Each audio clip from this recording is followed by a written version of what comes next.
Welcome back, Mr. Goodberry. The First Star Logistics studio is fully equipped and ready to record.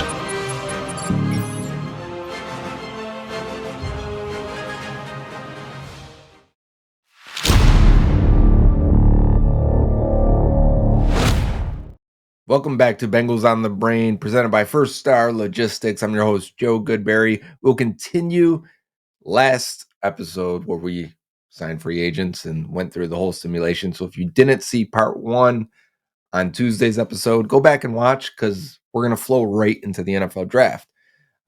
One of the things that when we talk about what the Bengals may or may not do this offseason, a lot of it is dependent on free agency. So we did that part first. And to recap a little bit of it, I will do that as we head into free agency or into the NFL draft here and simulate that part of the show. And free agency, we cut Joe Mixon. So if you're not sure, we did do that. And Nick Scott has saved a little bit of money. Tagged T. Higgins, so he's back. So not really focused on wide receiver right now. We didn't really sign a starting running back, so hopefully we're going to draft one going in here. We did sign Deonta Foreman, but just as like a depth guy. The big money was spent on Justin Madubuike at defensive tackle, Geno Stone at safety, Jermaine Illuminor at right tackle, and we're going to go from there. We really didn't get to address tight end either. So going into this draft, I still want to get a tight end, a running back, a nose tackle, and potentially still be open to getting a right tackle in here. And Illuminor's fine, but if a guy's there ready to slap us in the face at pick 18, I'm all for it.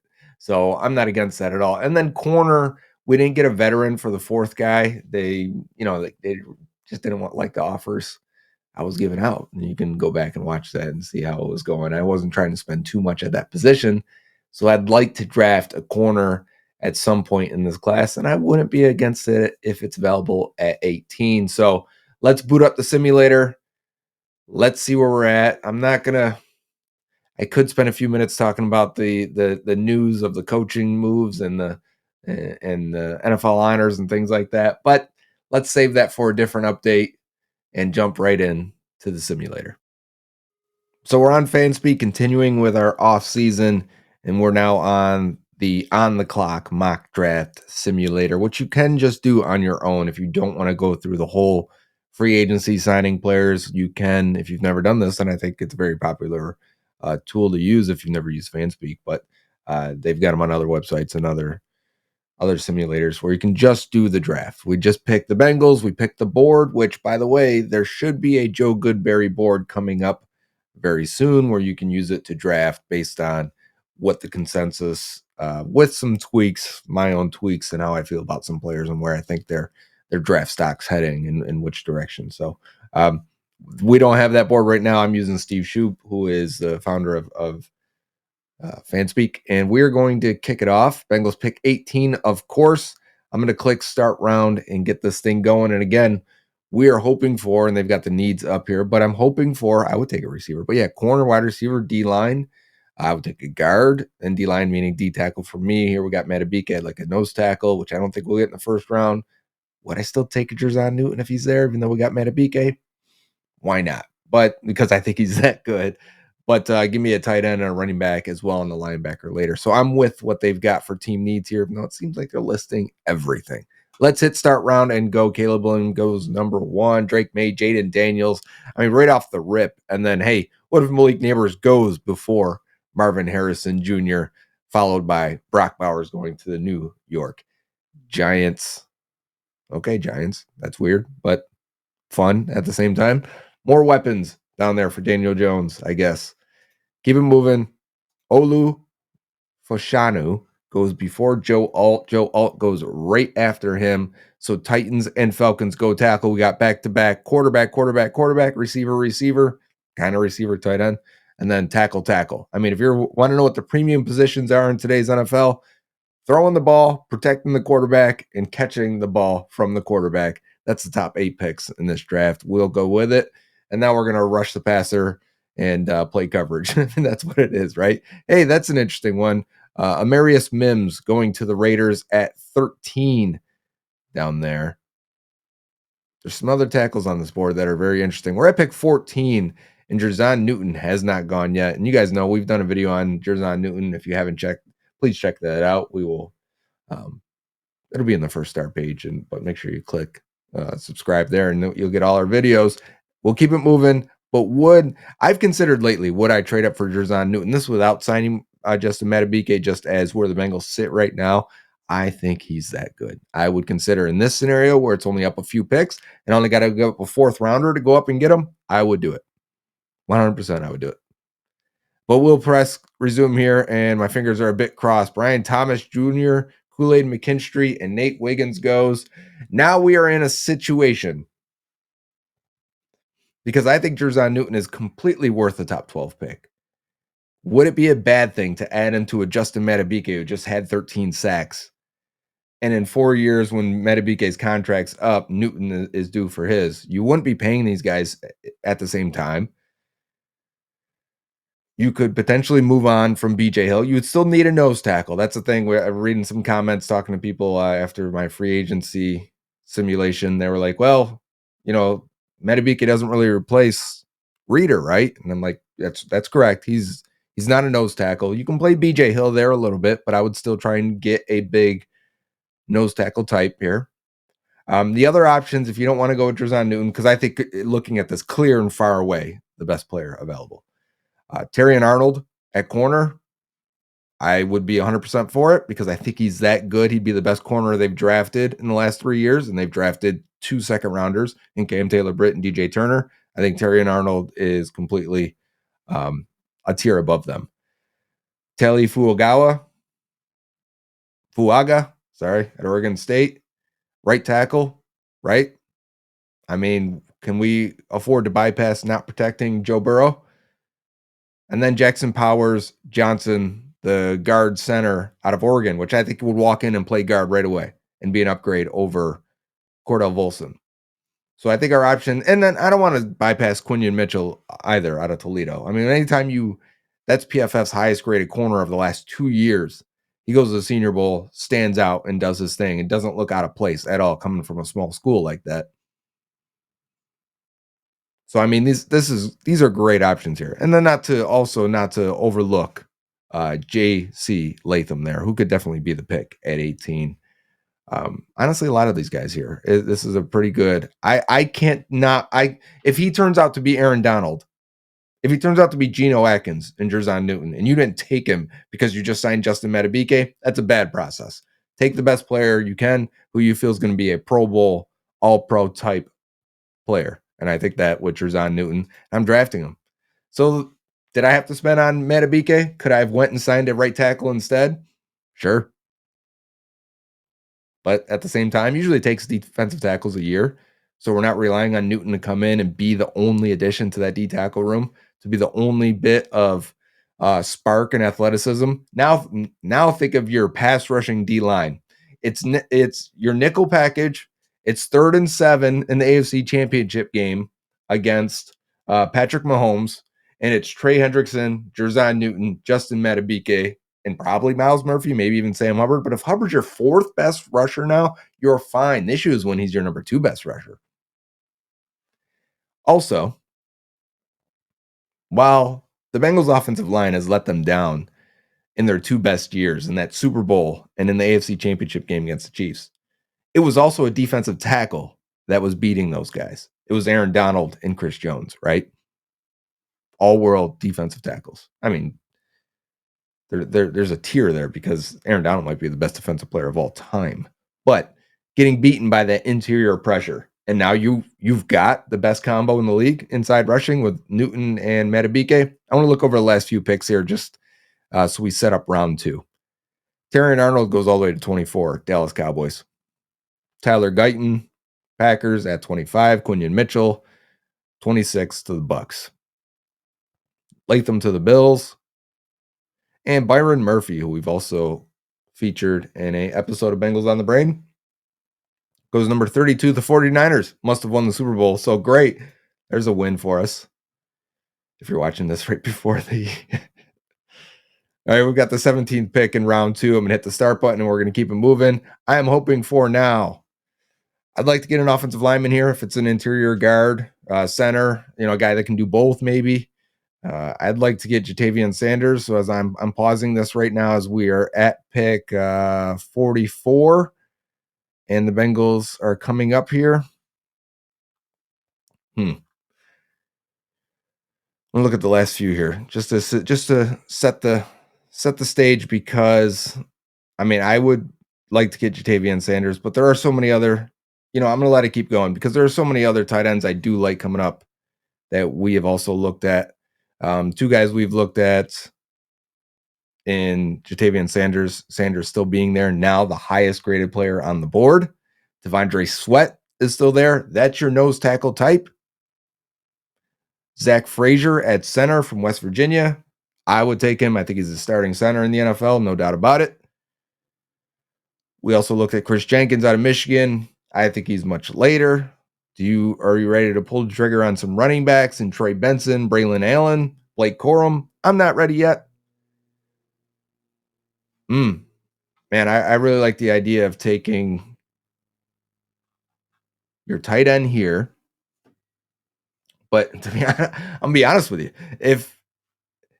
Here's what I'm thinking, because you can't read my mind. I see myself in camera right now, kind of wrestling in my own head. What I'm thinking is, can I get a good tight end in rounds 2, 3, 4? I think I can.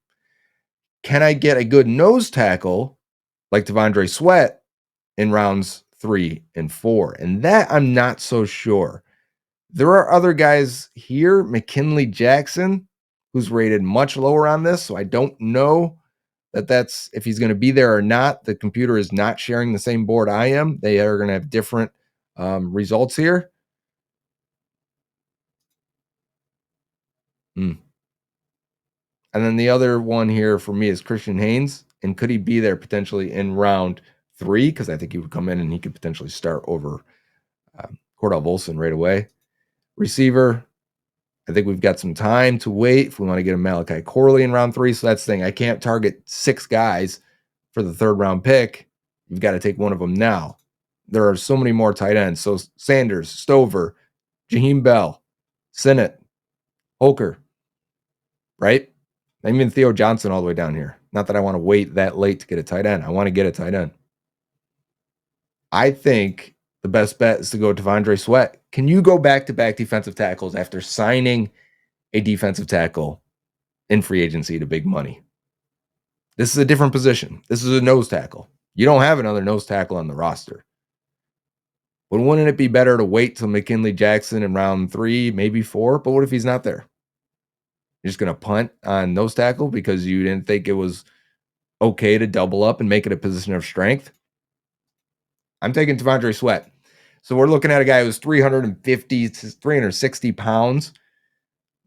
At the Senior Bowl, if you didn't get to see any of the highlights or the practices, the one-on-ones, absolutely on another level in terms of physicality and raw strength. Just absolutely overpowering guys, looking like DJ Reader. He bent centers backwards. They folded under his power. And now you're adding him next to a Drazon Newton and a Justin Matabike and a BJ Hill. Woo! The defensive tackle room is not just good, it might be the best in the league, or potential for it. This is how like the Eagles build their defensive tackle room, right? Waves of 1st and 2nd round picks coming at you. Waves of starting caliber players coming at you. You want to get the linebackers to play better? They're not going to get touched anymore. I haven't had this come out. I have not had this scenario play out yet where I've taken Drazon Newton and Devondre Sweat. Whew. We still need a tight end, a running back, and we got to get an offensive lineman in here at some point. Oh, yikes. I can hear your anger as I'm going back to back defensive tackle. I like the trenches. I want to build up the trenches. Is that so wrong? It shouldn't be. All right, we got a trade proposal, a couple proposals here popping up. The Patriots would like to move up from the 3rd pick in round 4 all the way up to our pick 16 in round 3. They'll give up a 5th, 6th, and a 7th to do that. The Washington Commanders. I'm trying to see what they're saying here. They're telling me they'll give up the 35th pick in the third and give us a fourth to move up. Well, I don't know what's available, to be honest with you. Available players. There we go. Who would we go here? Would we go Jonathan Brooks at running back? Trey Benson, Braylon Allen, Blake Corum, Audric Estime. They're all the running backs are still available. We've only lost one tight end. We could trade back. Who's available at wide receiver? Okay. We've lost a couple guys here. I would consider Javon Baker all the way down there from Central Florida. Roman Wilson from Michigan. Tight end. I would consider Ben Sinnott if we got to trade back. See, like, I don't mind the trade back scenario here. Is there a tackle or guard we have to have? Roger Rosengarten, I thought looked good at the Senior Bowl. Christian Jones helped himself a whole bunch. I don't think he's supposed to go in the third round, though. Maybe. We have some centers mixed in here at guard, too. They must be listed at both spots.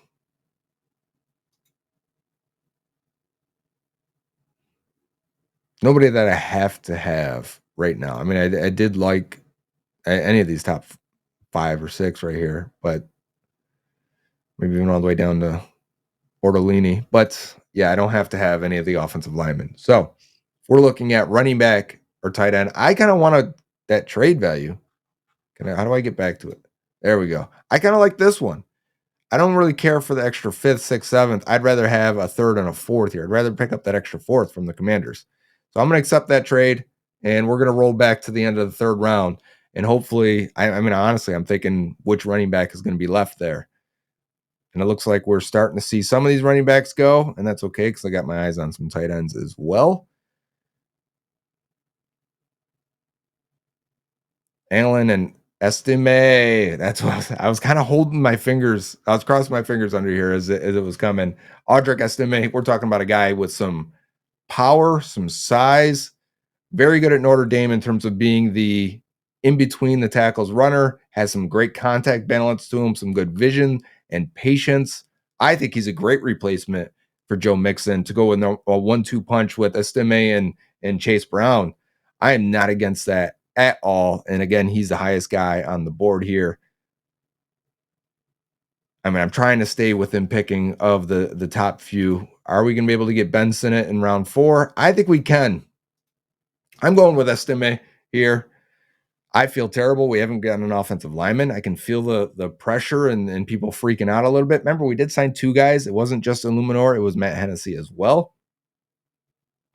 I'm not considering any trade backs here. I think we've got enough picks. We've got the 2nd pick in round 4 and the 15th pick in round 4. Fanspeak already has the projected compensatory picks. So that's already added into my calculations here. Okay, so who was the first pick? And Cade Stover was the first pick in round 4, which puts a little bit of dent in us. I like Ben Sinnott a little bit more than Cade Stover. I'm not completely freaking out about that. I think he'd be a good pick here. They're saying we're about 30 picks too early. I really don't care if they do believe that. Like if we go to the all button, running back, safety, linebacker. I could also go linebacker. I do think it's a need for this team. It could also go wide receiver and a guy like Roman Wilson, who I think would be a very good slot receiver for the Bengals. But is that what you need? I think Javon Baker, in terms of his size and overall speed, is a much better prospect to be an outside receiver for the Bengals and potentially end up being a T. Higgins replacement.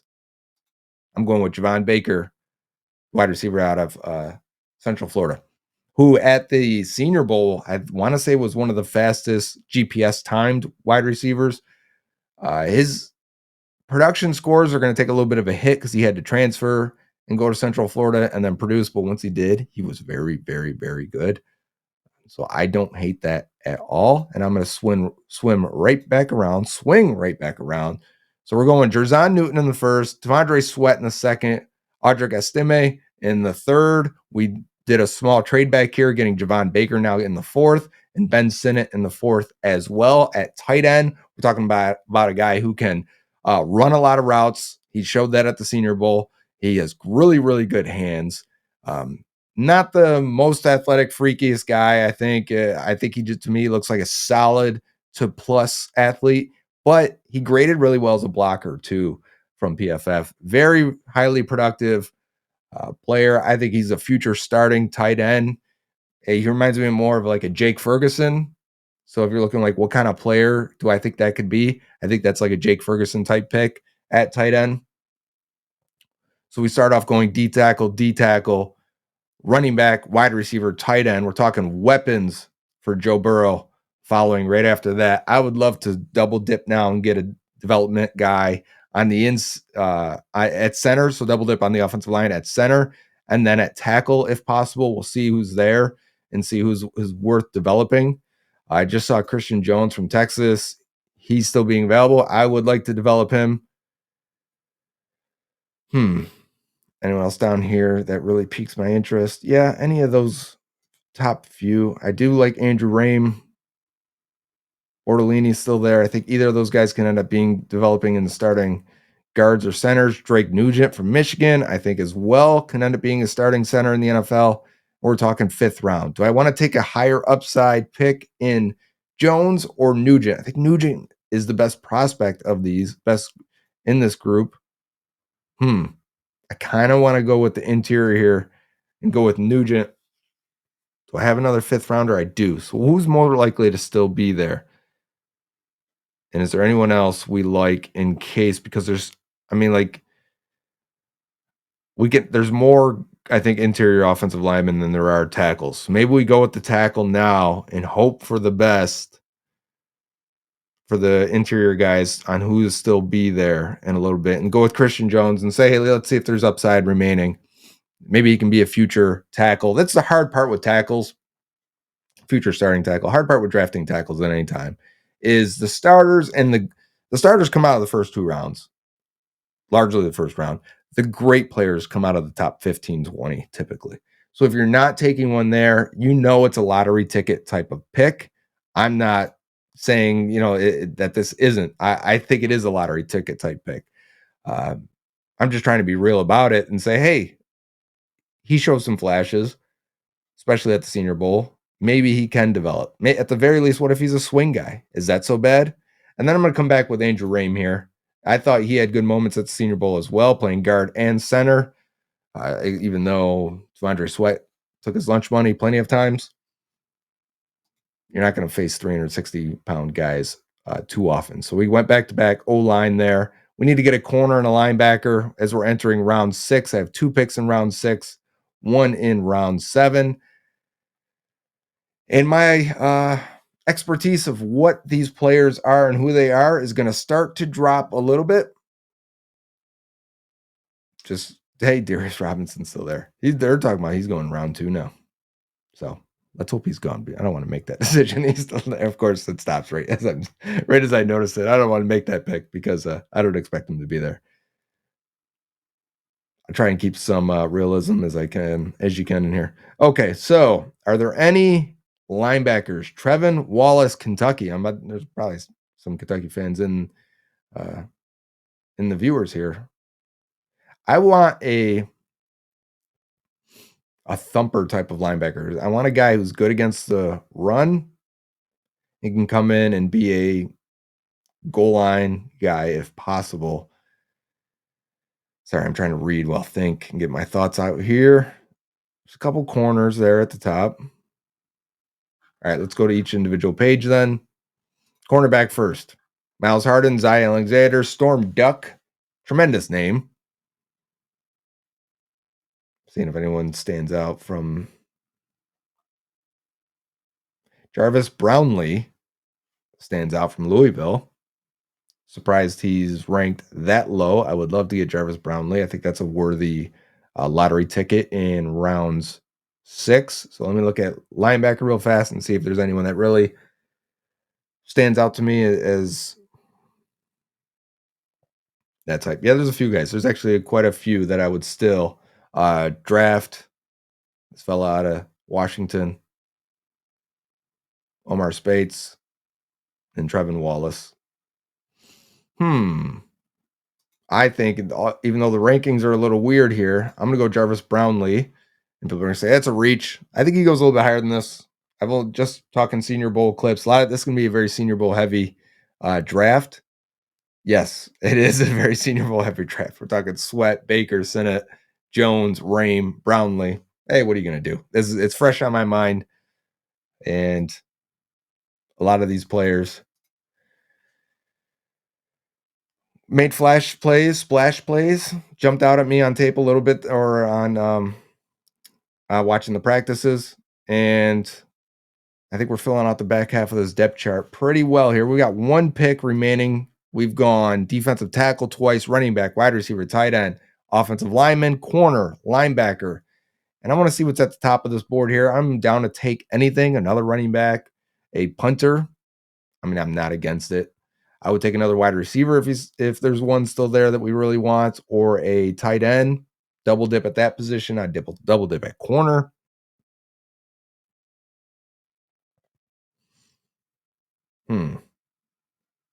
Yep. So the top guys here are Jalen Simpson, Jaden Davis, Michael Wiley, Hudson Clark. There is a punter there, Tory Taylor out of Iowa. I'm not against a punter.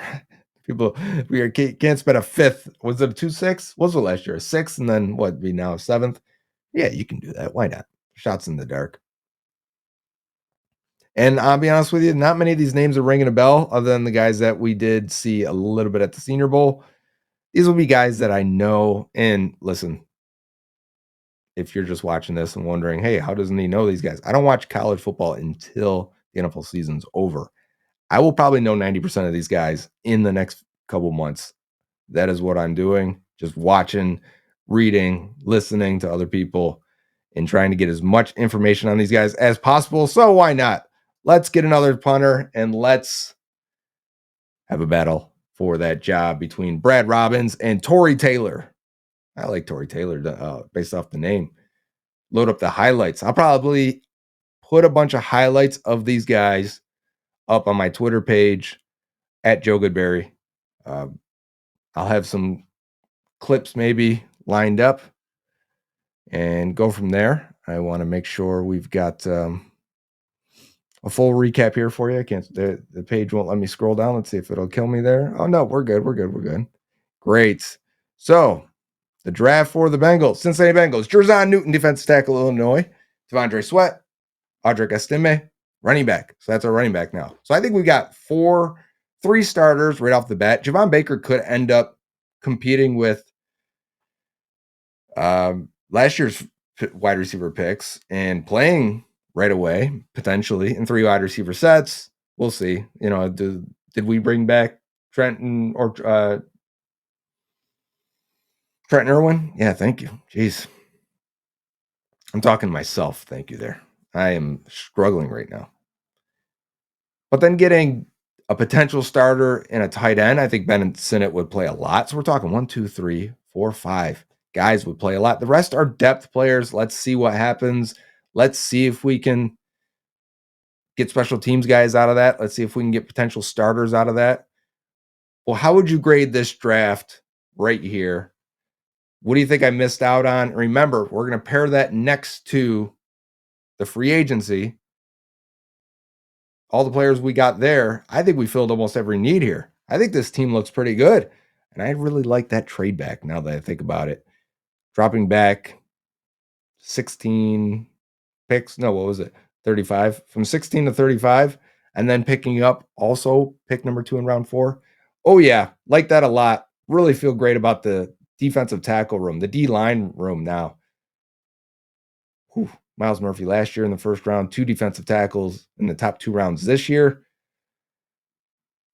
Sign me up for that.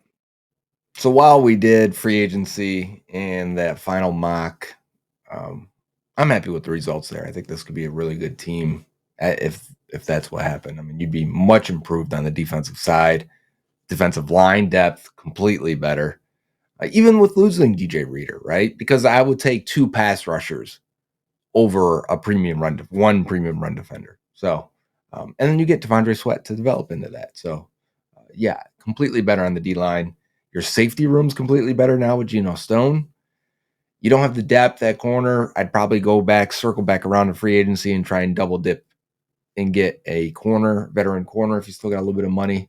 You're better at tight end with Ben Sinnott added to the rotation. Are you better at running back? Not sure. A lot would depend on estimate. Are you better at receiver? We'll see how the development of the other guys go because you're losing Tyler Boyd. Sure, you're getting Baker in here. Could be a wash at best. Maybe with the development of the young guys, Charlie Jones and Andre Yosavash, maybe then is better. Are you better on the O-line? Probably. You're deeper.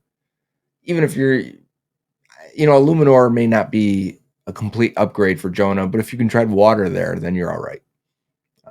So defense getting better, offense relying on the guys that you've had while getting more weapons at wide receiver, tight end, and running back. I'm cool with that.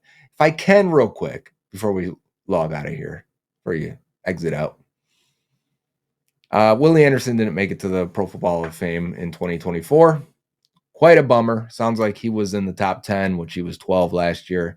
Slowly making progress. There is steam. There is momentum. But damn it, I'm tired of steam and momentum. I'm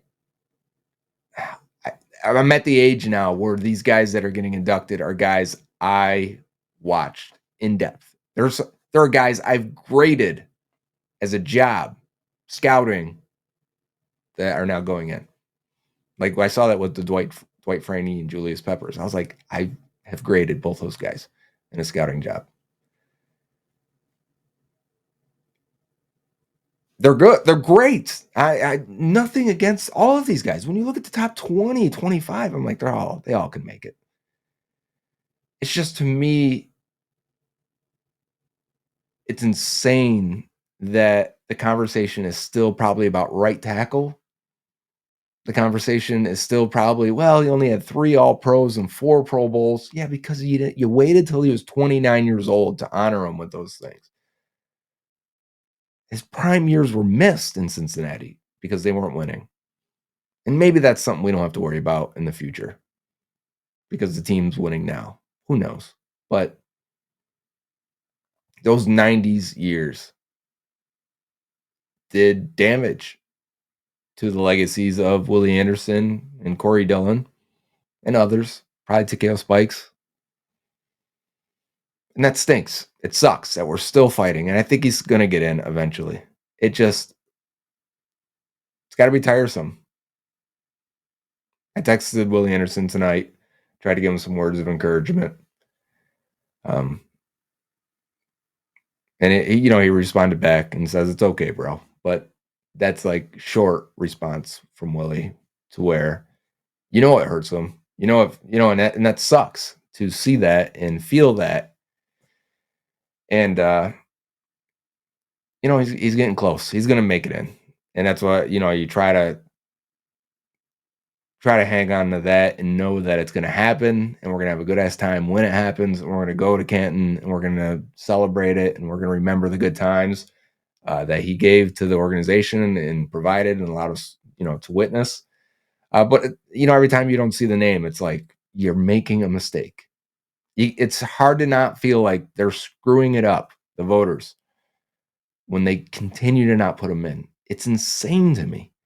We saw the best punt returner of all time, Devin Hester, make it. And we're talking about a guy who touched the ball in his career. I'm not even looking it up 100 times. That's crazy to me. And maybe it's more than that. Maybe I'm way off. Maybe it's 200 times. That's not. Talking about the best right tackle. I don't care that he played right tackle. He was the best. It stinks. Feel bad for him. This has been Bengals on the Brain, presented by First Star Logistics. Until next time, Uday. Dave Lapham here, and every day I am grateful for my experience to have played professional football. As a player, I realized self-motivation, leadership, and appreciating your teammates are key. At First Star Logistics, you can use those same attributes to create the life you want for you and your family. Build your future by working hard like I did. You'll see results both on and off the field. Call First Star Logistics today and be part of our winning team. talking.